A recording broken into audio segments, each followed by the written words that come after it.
This technique is a firm favourite for those of you who've just started making jewellery and those that have been making for years. A good old stretchy bracelet. Really, really easy to make, but there are some tips.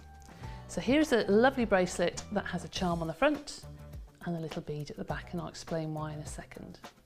So where do you start? First of all, I would cut about double the amount that you think you're going to need, just in case. And I've already threaded on all my beads, they're exactly the same as the bracelet there, and popped on a little bead that has, if you can see, a very large hole.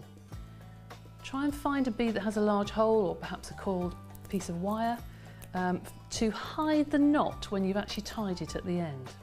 So here is what you have to do. Take your elastic and pull quite tight. You'll see it will go quite transparent. It will start to sort of come back on itself and tie a knot. Now I have a tip. If you go underneath and over again and tie another knot, it just protects it a little bit. It just makes it firmer. And because you've got your bead there to hide the knot, you're not going to see it. It's not as if that's going to show. And then I take a tiny little amount of just clear nail varnish. I'll be careful of the glue that you use because sometimes it can eat into the plastic.